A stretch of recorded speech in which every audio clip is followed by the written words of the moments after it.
Hey everybody, it's Aldo Gandhi, and I just want to let you know really quickly that our swag shop is reopened. DeepDishTees.com is where you go, and that's tees with T-E-E-S. Clever name, guys. They're the new home of our merchandise. You can get t-shirts, you can get caps, you can get coffee mugs, you can get hoodies, you can get all sorts of good stuff, and you'll help out the bar room with the purchase. So head over to DeepDishTees.com.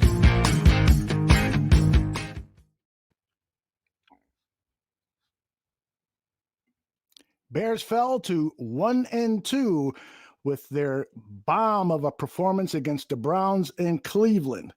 This show, the Bear Debate Show, is dedicated to discussing that debacle. Now, this show is usually expletive-free, but given the atrocity that happened in Cleveland, I can't promise anything. I can promise you a very provocative and very energetic look at the Chicago Bears from our two debaters. Let's get going.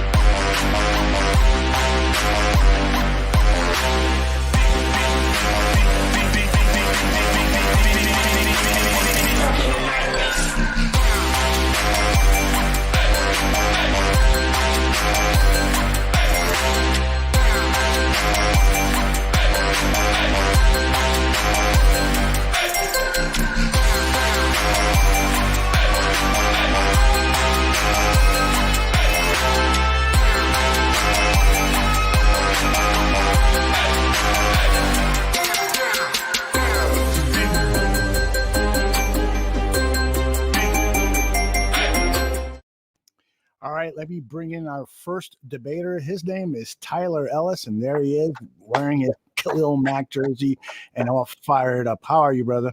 I'm amazing, brother, even when I'm not. Regardless of what the Bears fail to do, I'm going to stay positive, and I got faith in 52 because we have an amazing defense, and hopefully we'll get a head coach that can take advantage of it.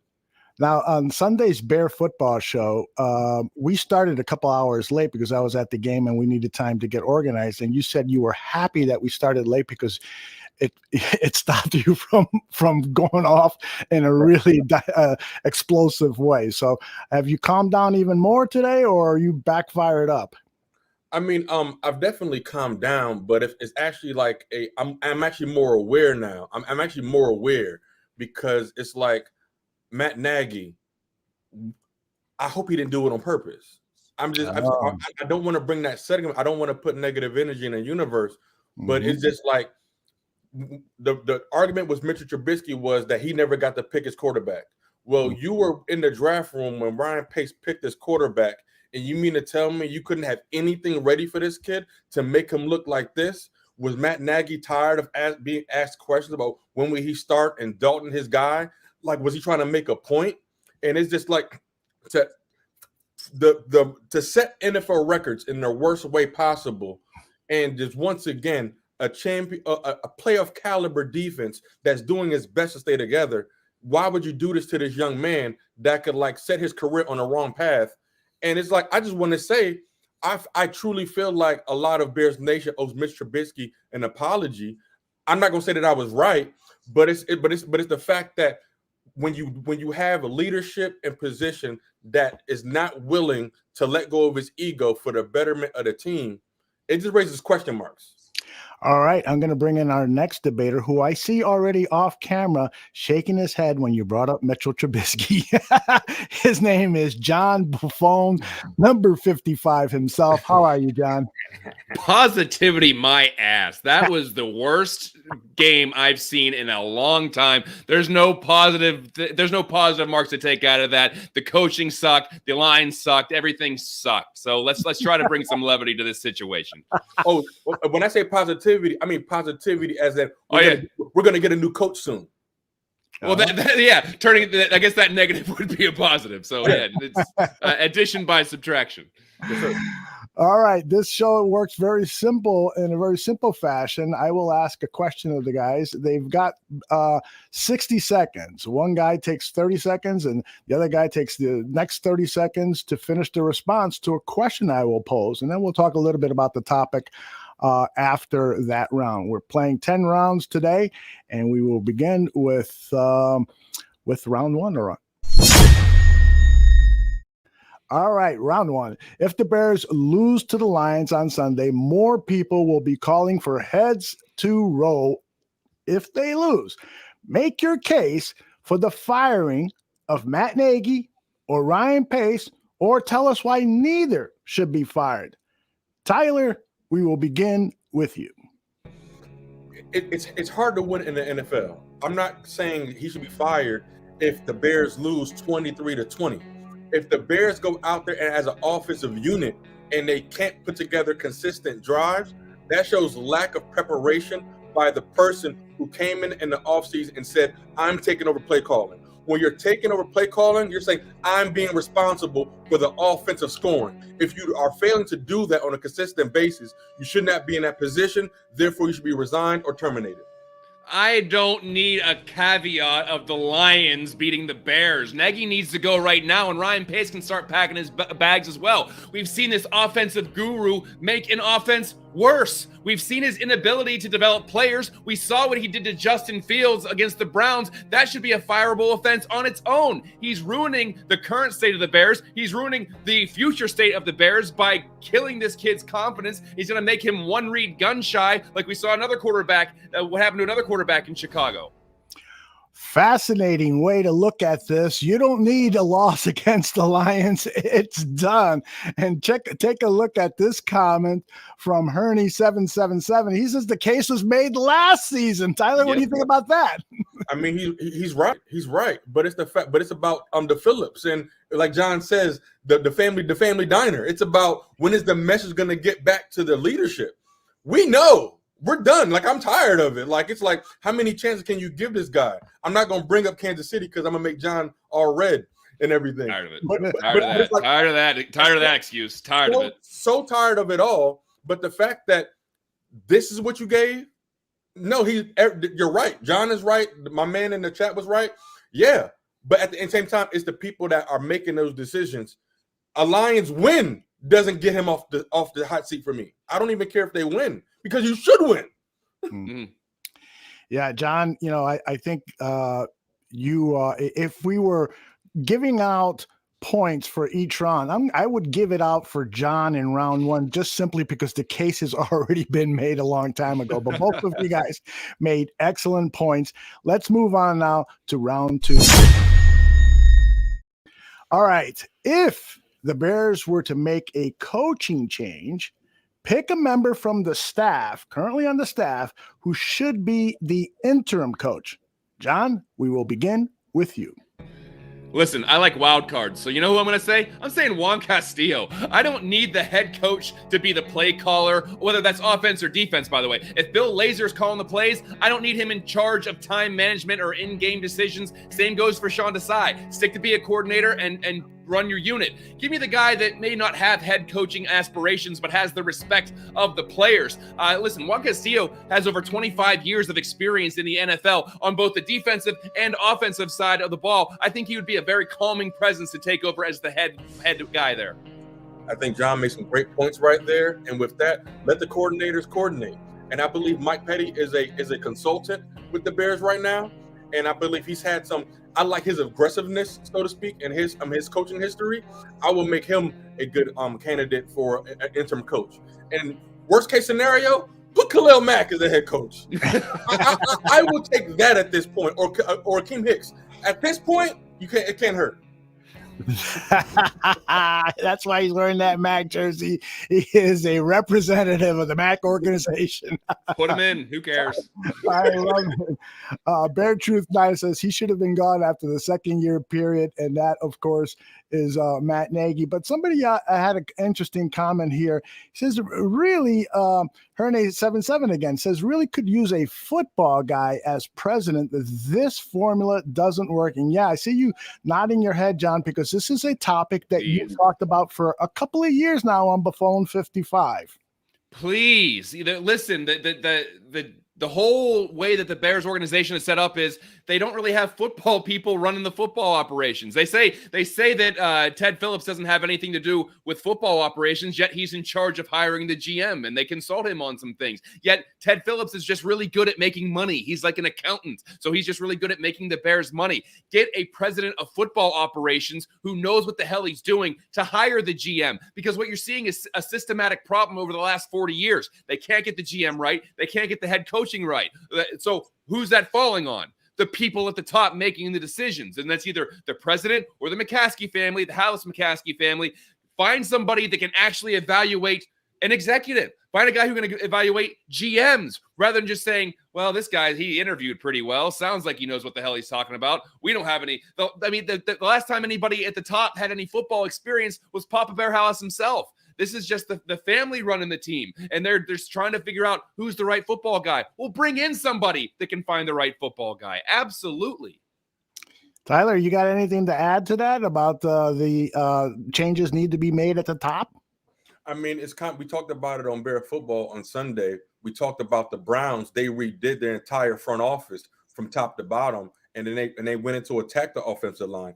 And so for us, yes, I mean, I agree with Brother John, because we need somebody evaluating the evaluators at this point, because the guy in the chat is right.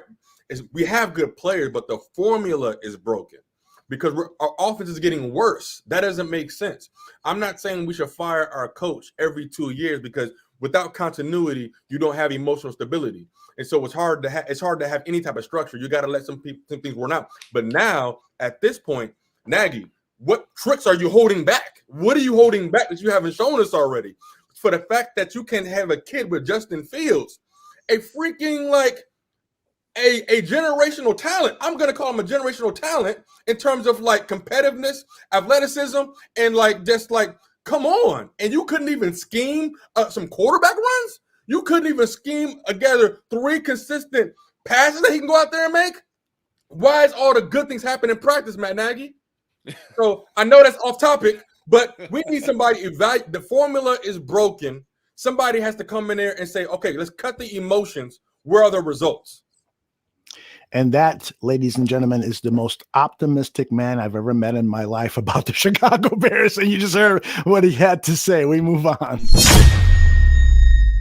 It is round 3. Now, both of you guys are young men, but unfortunately, you've seen some bad coaching with the Chicago Bears. Who is the worst Bears coach you've seen in your lifetime? And Tyler, we will begin with you. Man, bad coaching. I don't want to be mean, but it's like I've never seen somebody look more confused than Mark Trestman. With all due respect, he's a good guy. He's a nice guy, John. Right? But nice guy. But Mark Trestman, he just looked really confused. I think he should have came in and been an offensive coordinator. But in terms of handling the egos of a Brian Urlacher and a Lance Briggs, I never really seen a person put in that position not really ready to really step into it. Look, what I'm going to say is going to sound outrageous and like I'm a prisoner of the moment, but I'm saying it's Matt Nagy. Not because of his record, because they have made the playoffs 2 out of the last 3 years, but it's because of the wasting of a window. We all kind of expected John Fox to suck. Their roster was terrible and the schemes were suited for the 1950s, and at least Mark Trestman was so bad that they got rid of him in 2 years. But this current coach had a window of greatness, and he squandered it. A dominant defense, a young, highly drafted quarterback, and an offensive pedigree that made you think that the Bears were going to be Super Bowl contenders for 5 years. But instead, there's a quarterback carousel that would make Disney World jealous.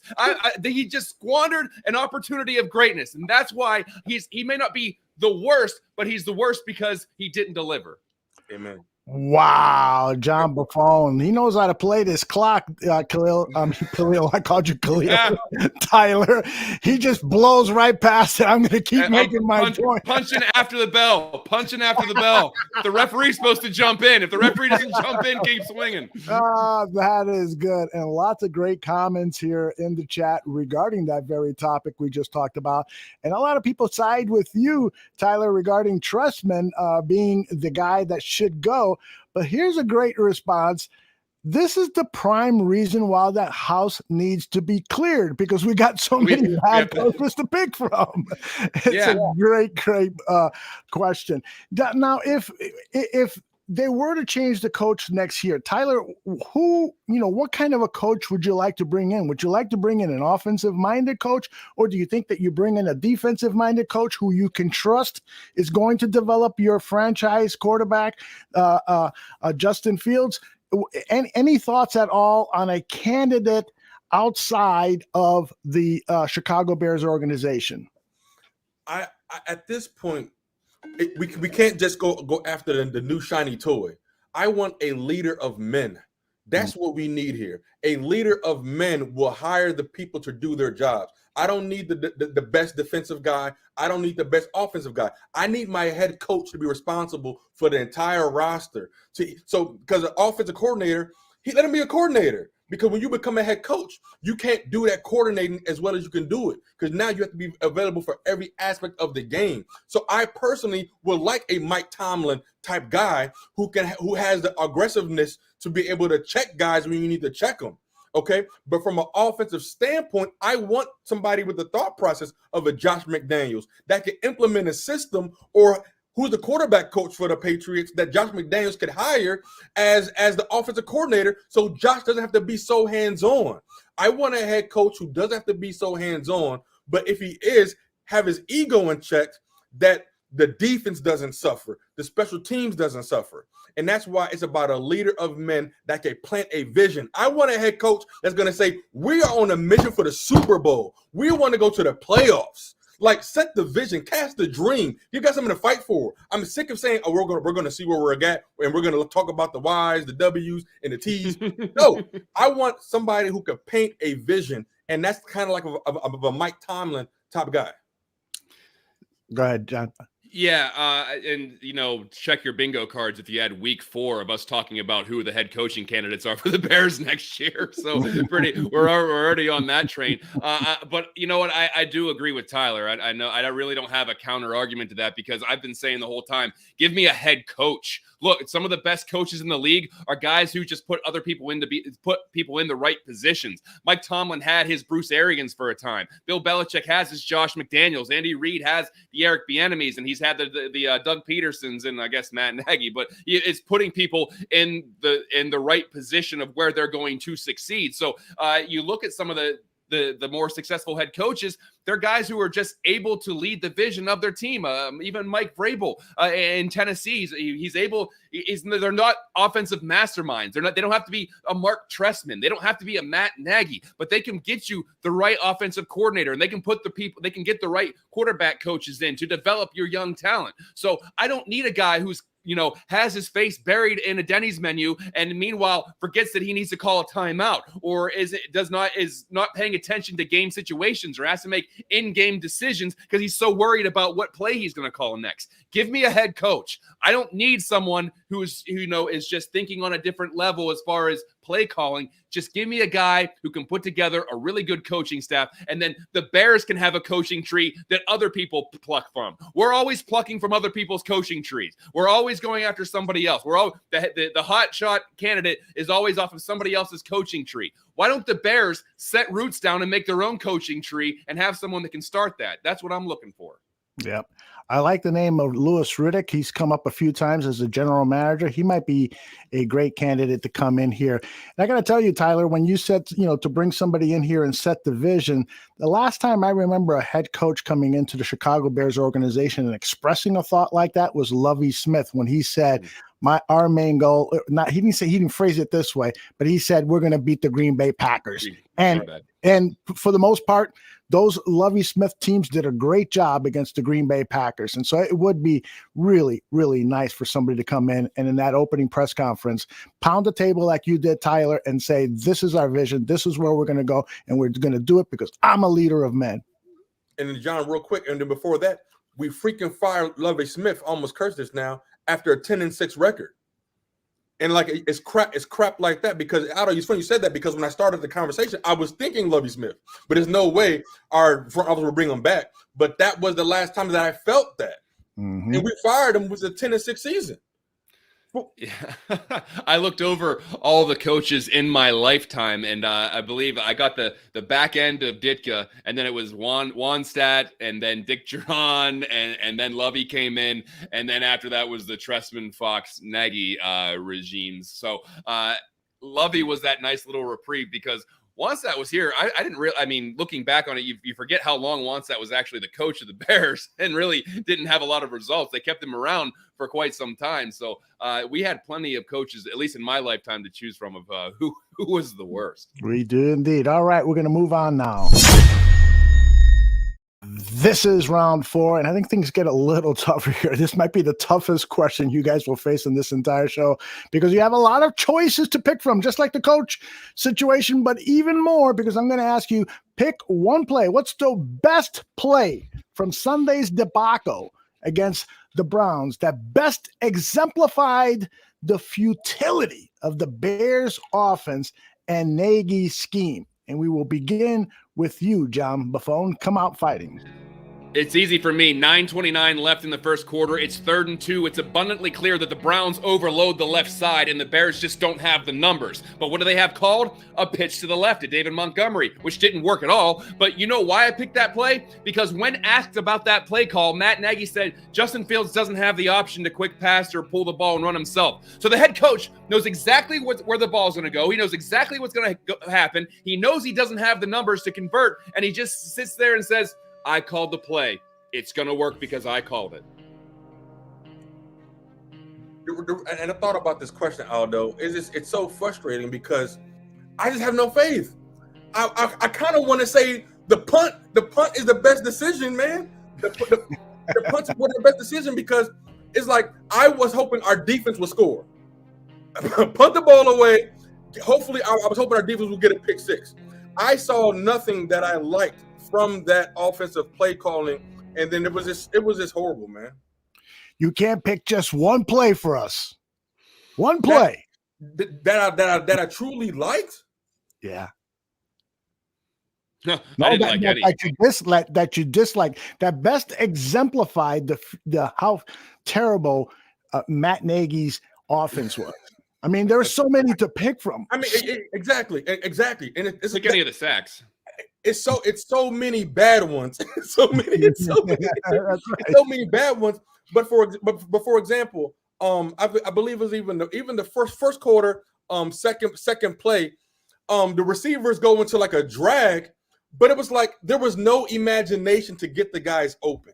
There was no imagination to get the guys open, to the fact that when Justin got sacked, it was from a guy who had nobody to check, so he blitzed anyway.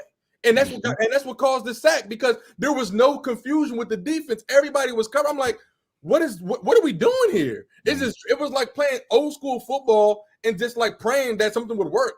The whole thing was just, it was no imagination, Aldo, John. It was just really, really depressing. Well, that's so, Myles Garrett said they had him pegged. They knew exactly what they were going to do. They were surprised they didn't roll him out more. They were surprised they didn't let him run a little bit more. Myles Garrett, when asked about it, said they basically had the Bears figured out, and they did. Obviously, 9 sacks. Right. I'll give you a play that was actually brought to my attention by one of the broadcasters on WSCR radio. It was late in the game. It was 4th down and 15, and they send Justin Fields out there. The game is already out of hand, but they send them out there to basically get more punishment. They basically said, I don't care about you. I don't care that we I can't protect you with our offensive line. I don't care that you're a rookie making your first start. I don't care that the left tackle, the 39-year-old tackle is getting beat all the time. You're going to go out there and try to pick up this first down, and you're going to do it without me calling max protection or anything like that. I mean, it is a crime what went on, and we're going to be talking about that more on the Dan and Alder Bury Your Souls show, which starts at 8 o'clock Central tonight. You guys ready to move on to round 5, or any final thoughts on the topic? All right, we're moving on. I want to get back to Justin Fields, given his dismal performance. What are the chances? Because he really did hold the ball too long at times. He really did not spot open receivers at time. Are there any concerns that he could not be the first true franchise quarterback in this organization? I know Mr. Hope here is. I know what he's going to say. So, Tyler, convince me why Justin Fields is going to be the franchise quarterback for this organization. You can begin now. Because Justin Fields, I believe, is a student of the game. He's a student of the game, and his ego doesn't precede the fact that he's willing to learn and he wants to win. He doesn't care if he's passing the ball or running the ball. He just wants to score touchdowns. And that's what you want from your leader, from your captain, to score touchdowns. I don't blame him for his misreads, because he had to look down at his line of scrimmage. He needs to be developed. These players are faster and stronger, and they could run somewhat close to fast as him. We need a proper leadership to develop him. I said before that I thought Justin Fields, if he was the real deal, or he could overcome Matt Nagy. I'm starting to go back on that a little bit. I think that if they get a true head coach in there and a real offensive coordinator that can develop somebody, Justin Fields is going to be the quarterback for the Chicago Bears for the next 10 or 15 years. If Matt Nagy is retained through this season and given another chance in 2022, I don't think Justin Fields ever comes close to the potential that he's capable of. But this coach just isn't ineffective. He's poisonous. He can't develop players. Trubisky, Adam Shaheen, Cole Kmet isn't really firing. Maybe it's a tight end quarterback thing, but I'm losing my faith in that. Yeah, it is concerning to me that we could see a head coach and Matt Nagy ruin a young man's career. I mean, if Mitchell Trubisky gets his chance to start at Buffalo, we might see him perform at the same way he did at Soldier Field, wearing that Buffalo uniform in the exhibition game, where they were using him correctly, rolling him out, protecting him to the max, and just doing all the things that Matt Nagy failed to do, because Matt Nagy wants to be the quarterback of the team, and that's the way he would want to play if he was the quarterback. To me, it is really concerning. Tyler, you're absolutely right. It's really concerning that the development of this quarterback could be hindered because of the poor coaching from the head coach who's making all those decisions.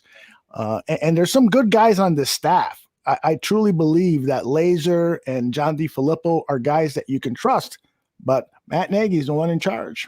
And those guys are probably scared to even speak out, because they don't want to lose their job and they don't want to be known as a cancer. If you speak out, then I can't wait to hear like somebody's biography about what really is going on behind the scenes. Mm-hmm. With Khalil Mack, when Akeem Hicks, and when these guys leave, Allen Robinson, when they leave, that's when we always found out the truth. It's after the fact. But to your point, Mitch Trubisky in one offseason with the Buffalo staff comes to Chicago and goes to the red zone on 6 consecutive possessions. 6 consecutive possessions, rushes for over 40 yards, spins Khalil Mack out of his shoes, rushes for 30 yards on a 3rd down. Mitch Trubisky, the one that people drove through the mud, came to Chicago and showed out against the #1 defense. In the preseason, I'll give you that, but it was Khalil Mack. It was Khalil Mack. That was Khalil Mack chasing him, and Mitch Trubisky made him fall and ran, but he converted, John. He made passes, John. Sure. I think it would be very ironic if the guy who maximized Mitch Trubisky's potential, Dayball, the coordinator over in Buffalo, ends up being the Bears' new head coach next year, because we're like, well, if they can do that with Mitch and we couldn't do that with Mitch, let's make that guy our head coach. So maybe that would be a little ironic. But yeah, it's concerning, because you think that, is this happening again? How many players have to be wasted? How much potential needs to be squandered before you say you know what? Maybe this isn't the guy. It's time. It's just time. I'm beyond even debating whether or not he should be gone. It's just a foregone conclusion for me now. I got to tell you that one of the many great comments here in the chat was Herney777 saying Harry Hiestand, the offensive line coach, might have been fired because he challenged Matt Nagy about what he was doing with this offense. And well, listen, Mark Helfrich was let go because they couldn't run the ball. Harry Hiestand was let go because the line wasn't working. To Tyler's point, who's going to speak up? Because, Matt Nagy's just going to try to save himself in this situation where it's like, I got to it was the offensive coordinator, or it was the line coach, or it was this guy, or it was this guy. Yeah, you're really good. He's really good at putting it on himself in a press conference, but your actions speak a lot louder than your words. And so whenever you're just firing everyone around you to say, hey, we're making changes, we're shaking it up, what really needs to be shook up is the head coach position. But we'll see if those assistants last any longer, because everyone's going to be trying to save their ass at the end of the season. Guys, real quick question before we move on, Aldo. Sure. And you guys may know this. You guys' history in the game is a little bit longer than mine. In the medical field, if a doctor is not giving a patient proper care, it's called malpractice. It's called negligence. It's illegal. Okay. In the football sector, can a player or coaches file a grievance if you're intentionally running a team into the ground? I'm just saying. Yeah. I was wondering if that's where you're going. Could there actually be a legal lawsuit against coaching malpractice?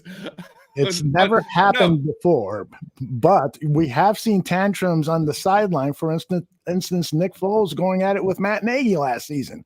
You can say the offense doesn't work. Yeah, and this season he's caught on camera. John sent me the video. Caught on camera for lip readers. He was saying, "I don't think this offense works." So there have been there has been some pushback on Nagy, but yeah, it's usually not good news for the person doing the pushing back.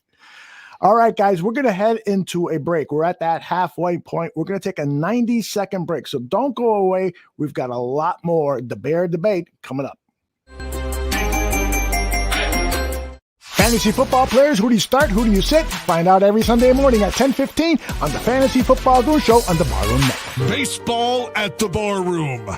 On Monday nights, get ready for the Friendly Confines Extra Innings. It's 30 minutes, it's clever, it's concise, and it's all Cubs coverage. That's followed by a killer White Sox show, South Burbs Hitmen. Then on Thursday afternoon, it's Cubs and Sox opinions and analysis with Crosstown Crosstalk. Baseball at the Barroom.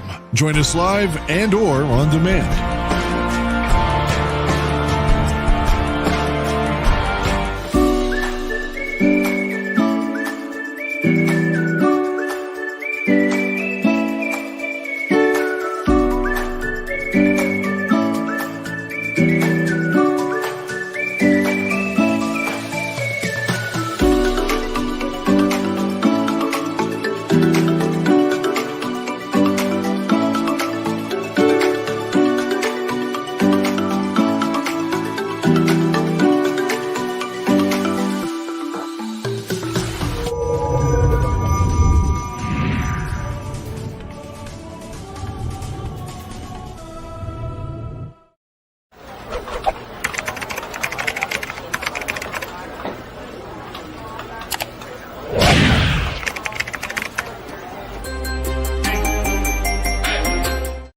We are back with the Bear Debate and lots of fantastic comments in the chat room.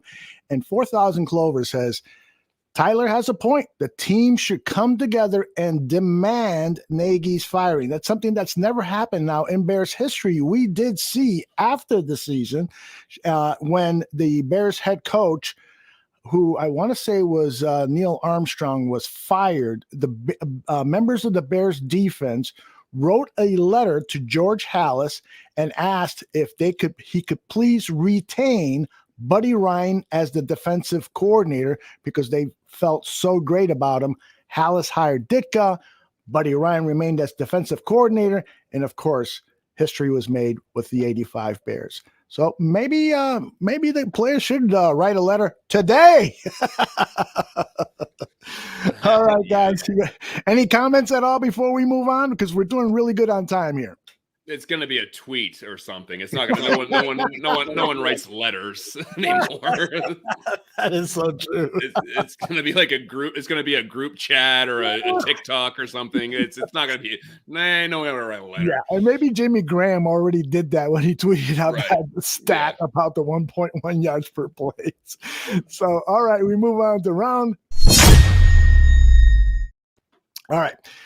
The problems of the offensive line were fully exposed by the Browns. What hope do you have that there are not going to be more 9-sack games for this offensive line? John Buffone, lead us off. Well, I guess there is hope. The Browns have a great defensive line, but Jason Peters made it abundantly clear that he cannot keep up with speed rushers. So if there is a working light bulb left in the brain of the head coach, you have to stop with the 5-man protection and bring in some help so your quarterback doesn't get killed, regardless of who the quarterback is. Work in some screens, move the pocket. That would be nice to see. But this line has some serious weak spots, some serious liabilities, but they're being schemed like they're the 1995 Dallas Cowboys, and they could not be further from that. NFL analysts, NFL veterans, they just can't believe that the coach didn't have anybody helping the line. We got veteran tackles, we got inexperienced linemen on the interior. Is there hope? I guess, but who's in charge? And so, you just lose faith, and it sucks because it's because of the coach. Do I believe the line can play better? Yes, because they surprised us weeks 1 and week 2. All right. Good stuff, guys. And people in the chat room not having a lot of hope for this offensive line. The Factor One says, with a center like Sam Mustipher, you're going to have a lot of plays blown up this season. So Mustipher's strength has been in question now for some time since he came into the league. You guys like to hit the weights. You guys have any advice for Sam Mustipher in terms of how to develop his strength? John? I don't know if you're going to change it week 4 of the regular season. But if that's the issue, then he probably needs to change some stuff up. But he is what he is right now. And honestly, sometimes whatever your plateau is just not going to be enough for the NFL. And if he reaches his absolute physical peak, it still may not be enough for the NFL. And that's why such a small percentage of people actually get to play in the NFL, because they plenty of them reach their athletic peak, but they're nowhere near ready for that. So Mustipher, that might be a position where they see him. You see them address in the offseason, but I think that's kind of where they're at. I can't believe I said where they're at, but where they're at right now. Tyler, this is an excellent opportunity for you to endorse some of your products to Sam Mustipher in the Chicago Bears. Sponsorship. Yes. Hey, Mustipher, bro, your strength game, your recovery game. We got muscle multipliers, some amino acids, all 8 essential amino acids with 4 grams of protein, brother. We need to get you some excess. It's muscle recovery. It's too late for you to bench press during the season. It's too late for that now at this point right now, because we need you fresh as possible. But guys, you're right. It's too late right now. It is what it is, because you really can't hit the weights hard during the season, because after Sunday you're trying to recover for next Sunday, which is hard enough as it is. Which is also a good reason for he should take my amino acids. And so I might send them. Let's send them some. Let's send them some for sure. Shout out to my brother Adam Henderson in the chat. There you go. One last quick question before we start round 7. I'd love your input on both of this, from both of you on this topic. Do you think the Bears would have been better off keeping their 2 offensive tackles from last year, Bobby Macy at the right tackle and Charles Leno at the left tackle? Or are you satisfied that they at least tried to do some changes by bringing in a rookie and so forth? Go ahead, John, you first. I would applaud the idea of trying to upgrade. I just don't think they did the first part. They got rid of the 2 guys, and then they didn't do much to upgrade it, because then you put all of your eggs into maybe Larry Borum turns into your right tackle and Tevin Jenkins from day one is going to be your left tackle. And then, okay, that didn't work out because you drafted him and he has back issues. So he had to get surgery before the season even started.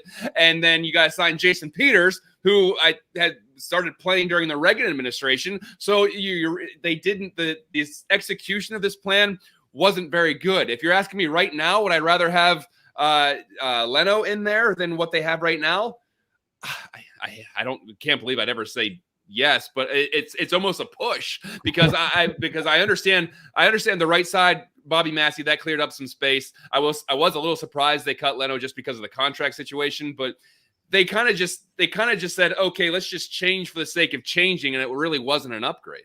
Yeah. Tyler, you want to weigh in on this? I mean, they tried. They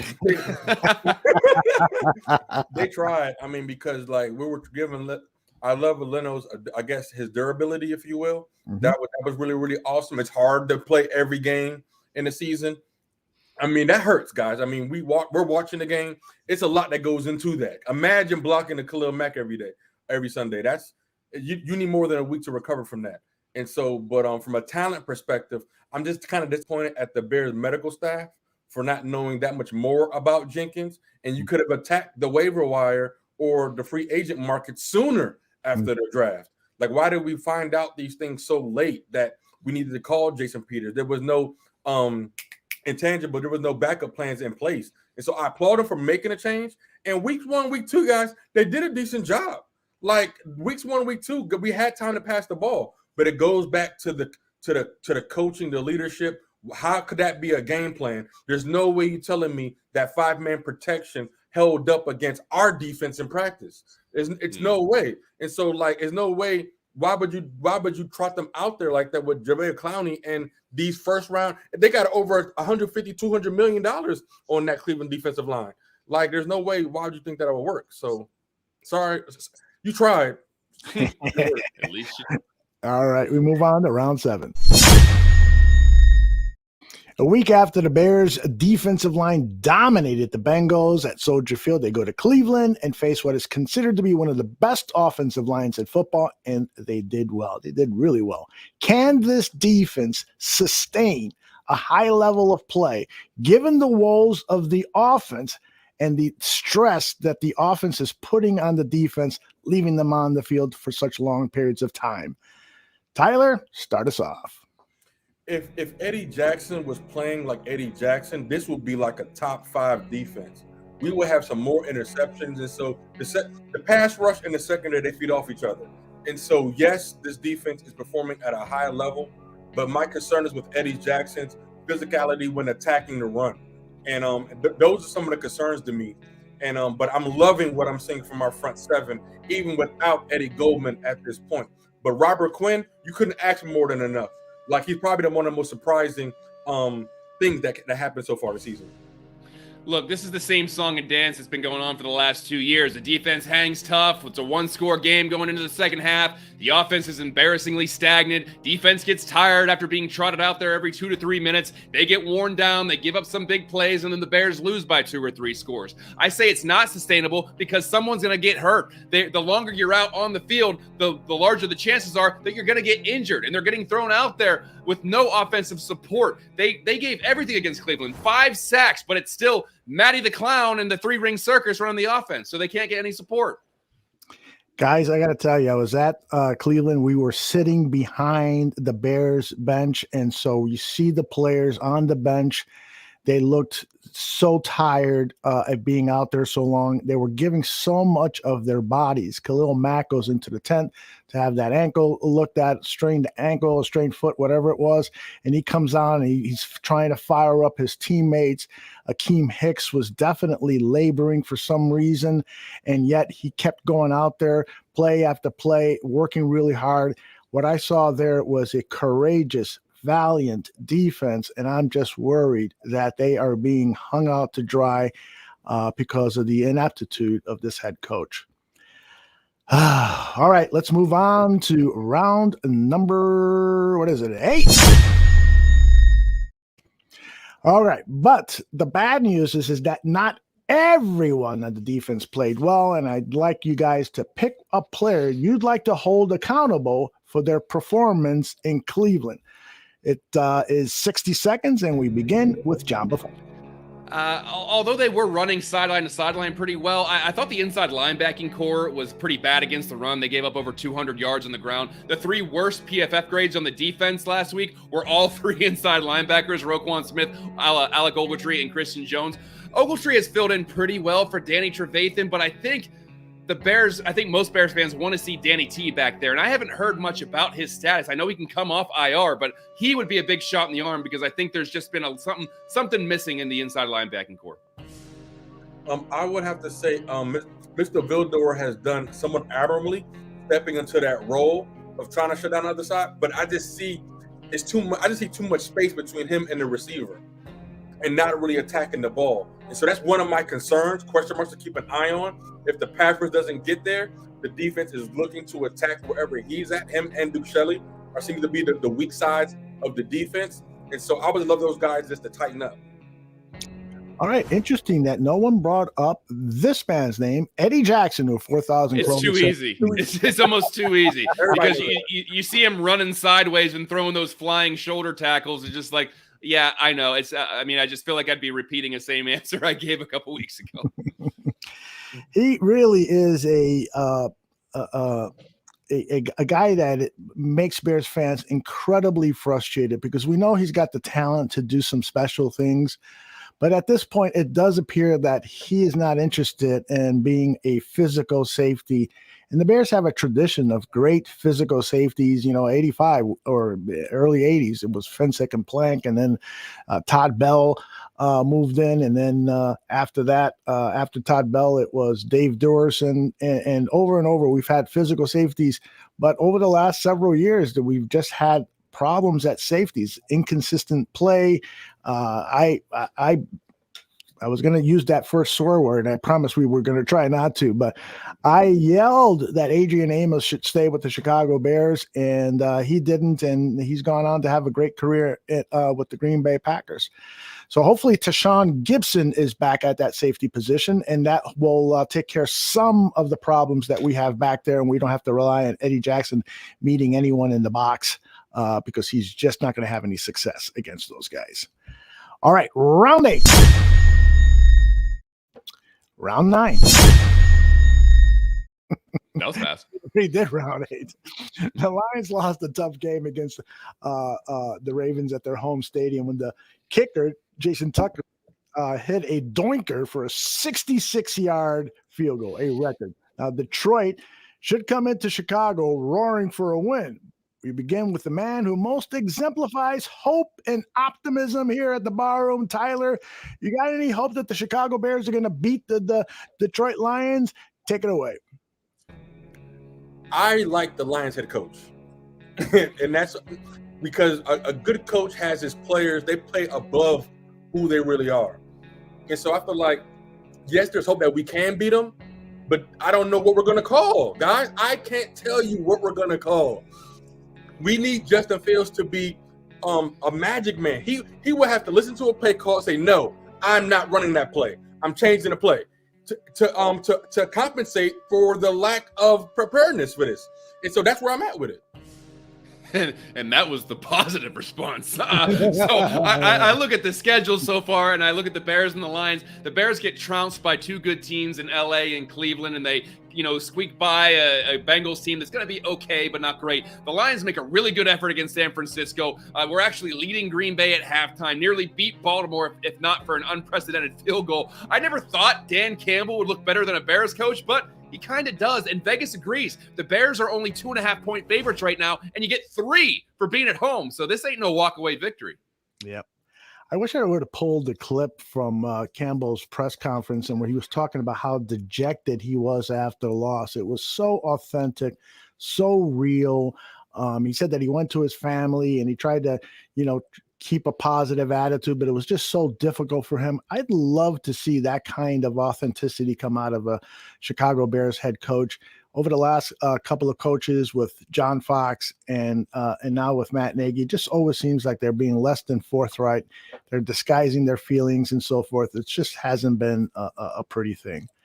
All right, let's head over to round 10. I got a good one for you guys here. It is about Devin Hester. He was on the list of 122 nominees for the Pro Football Hall of Fame.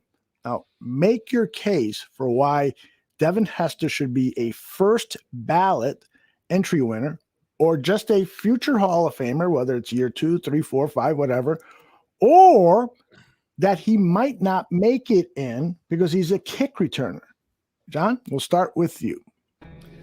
I mean, it's impossible to explain why Devin Hester deserves to be a first ballot Hall of Famer in 30 seconds, but much like the man himself, we're going at warp speed. This guy was the Bears offense in the mid-2000s. He was the best return man of all time and owns about every return record there is. He is the best to ever play in that position. And if they can put the best punter of all time in the Hall of Fame, and Ray Guy is in the Hall of Fame, then they can put the best kick returner of all time in the Hall of Fame. This guy changed the game, changed the way that teams kicked, and just was electric. Every time he was on the field, electricity I haven't felt since he actually played for the Bears. Yeah, like, and just to double down on that, like, Hester's just the man. Like, how often do you see kick returns now? They literally, when John said they changed the game, they literally changed the game from where you kick from. They moved the kicks up because of Devin Hester. He's a first ballot Hall of Famer. You have to count from him on the special teams part, and he caught touchdowns from Jay Cutler on streaks. He was the number 1 wide receiver for the Chicago Bears. That may be good or bad, but the fact of the matter, and I'm gonna keep going real quick. I was 2005. I was stationed in Great Lakes, and I was in medical school as a Navy corpsman, and that was the year that was the game against Arizona. It was Arizona, and I just remember when Urlacher had ripped the thing out, and Hester, I lost my voice running down the hallway in uniform. But like Devin Hester, that whole base was electric. And like when you're in a military base, everybody is not from the city, but it was just like you could not help but just like see that was amazing. And like our favorite, one of our favorite speakers, he was ridiculous. Devin Hester was ridiculous, and even after he left Chicago, he actually had a couple more returns in Atlanta. Yeah. And so Devin Hester, a phenomenal guy from the U, man. They don't make him like that. They don't make him like that no more. He was probably a motivation, inspiration for those Keldor Pattersons and all those guys to try to come up. Love this response here from 4,000 Clovers. He says, oops. He says, because Joe Buck is in the Hall of Fame. Mic drop. Nothing else needs to be said. Yeah, and unfortunately, I think the politics of the Hall of Fame votes will not make him a first ballot, even though I think that he should be. I just feel like they're going to make him wait a few years. They make some of these guys wait, and we saw Chris Carter wait for a long time. Some of these other guys that you think should be first ballot, they're going to wait a long time because there's so many people that are finalists. I think that they're going to try to jam some other people through as first ballot before they put Devin Hester in there. Unfortunately, because I think that he should be, but I just feel like it probably won't happen. The kickoff, returning the kickoff in the Super Bowl, I feel like that should like edge him in. Because like to start a Super Bowl like that, I thought we was going to win. I so thought we were going to win that game. Yeah, me too. And then because Pelnut Tillman picked off Peyton Manning on the next play, Ron Rivera. Anyway. Your buddy Adam says that you used to call shots on kickoffs, and then Hester would actually return them for a touchdown. Well, you had a good chance. Yeah, and some of the games, the Arizona game on Monday Night Football, and some of these other games that he completely changed the tide, the momentum. It's the ultimate momentum shift when you take a kickoff to the house or you take a punt to the house.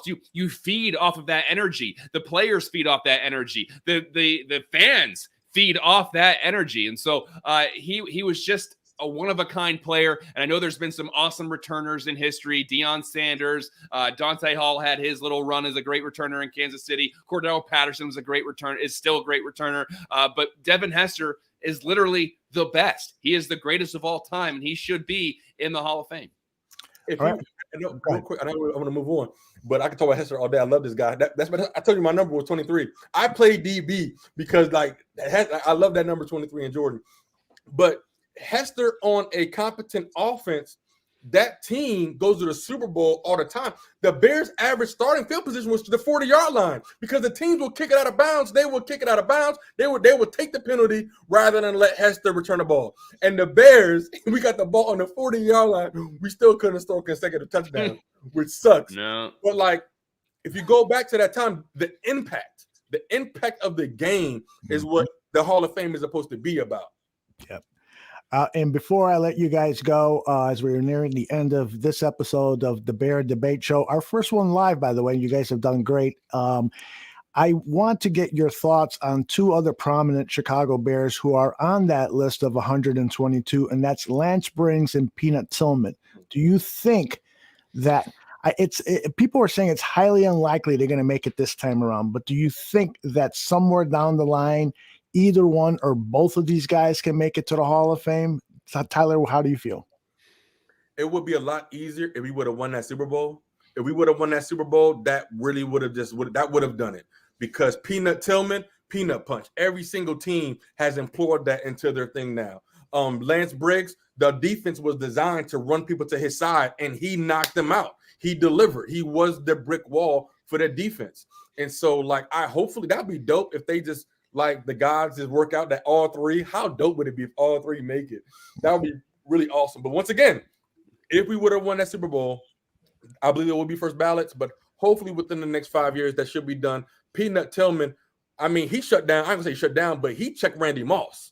He shut down Randy Moss as a rookie. And so nobody could check Randy Moss in the very beginning. Peanut Tillman was one of the first people to be able to check Randy Moss in the red zone, and that says a lot. And even Calvin Johnson gave Calvin Johnson a go for his money too.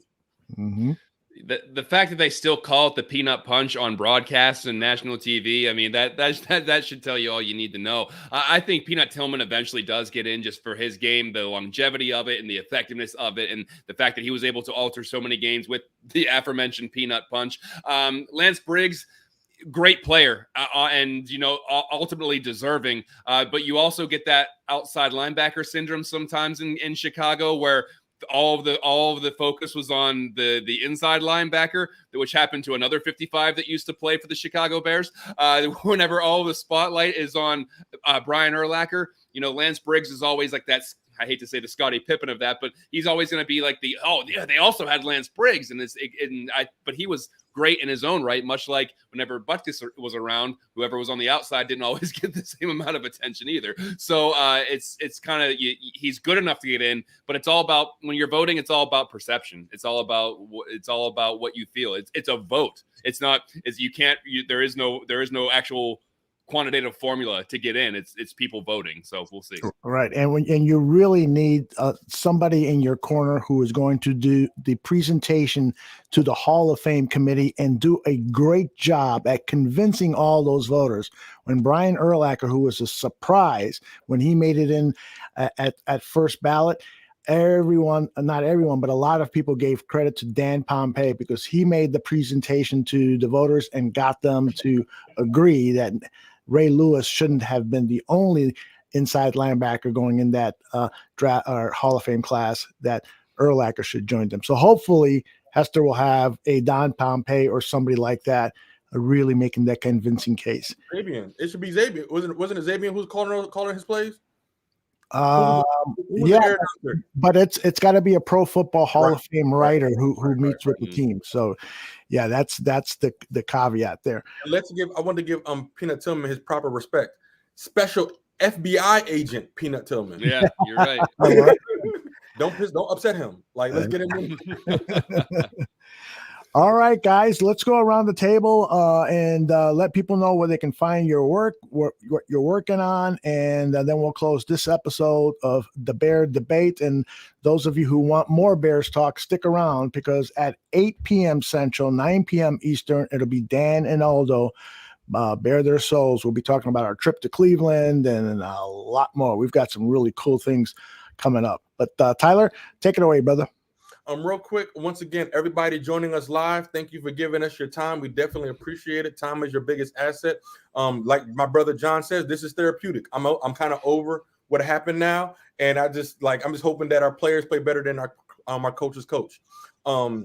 Shout out to everybody that's continue coming to the bar room. We appreciate your support and be able to listen to us go on and on and on. My brother Adam, shout out to my future fiance, Miss Jessica, in the chat. And you all are invited to our future wedding in Hawaii in a couple of years. That'll be webcasted for everybody who can't make the trip. Oh, nice. So, but I just have to say, I give all the glory to my Heavenly Father, Jesus Christ.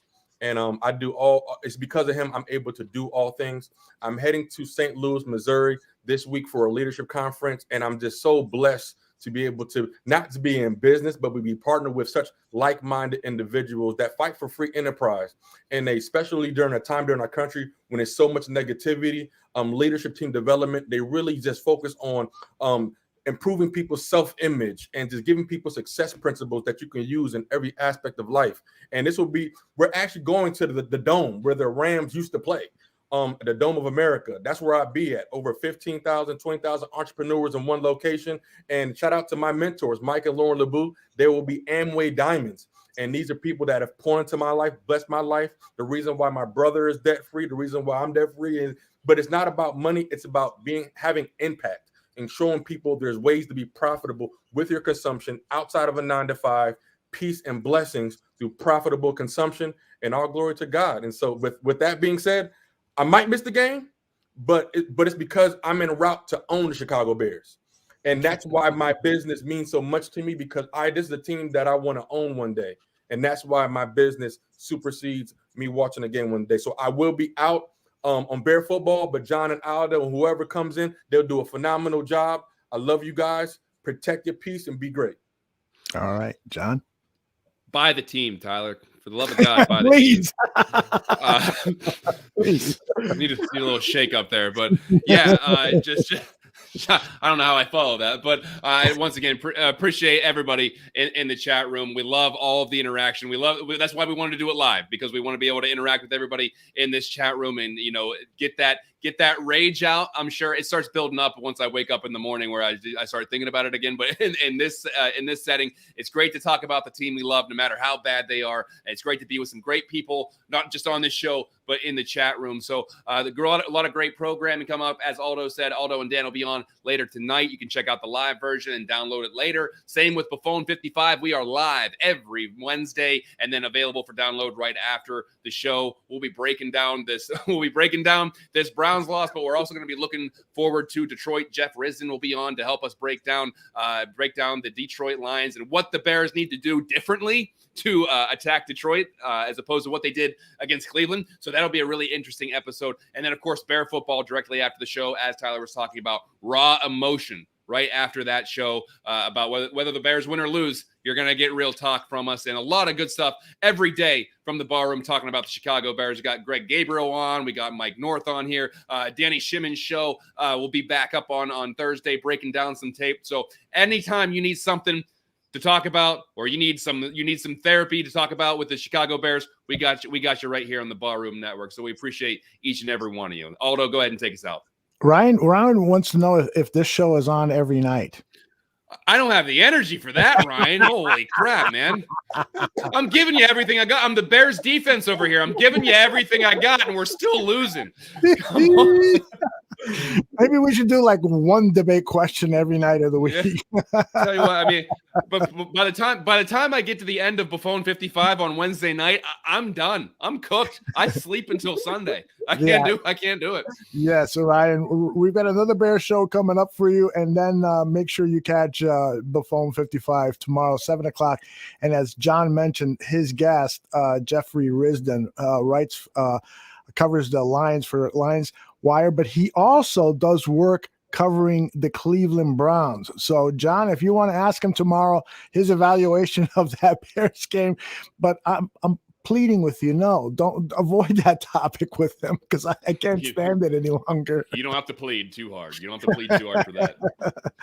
All right, everybody. Hopefully you'll join us a little later for Dan and Aldo Bear. So now that show is R-rated, so it is adult language, but the rest of the programming over the next week is suitable for all audiences. So thanks for seeing the very first live episode of the Bear Debate. The guys did great, and they will do great again next week when we're back here talking about a Bears victory over the Lions. That's what I said at the end of last week's show, no? Yeah, that worked. That worked really well last week. Yeah, just keep plugging away. Yeah, just be like Matt Nagy. It didn't work, keep going. There you go. Bye-bye, everybody.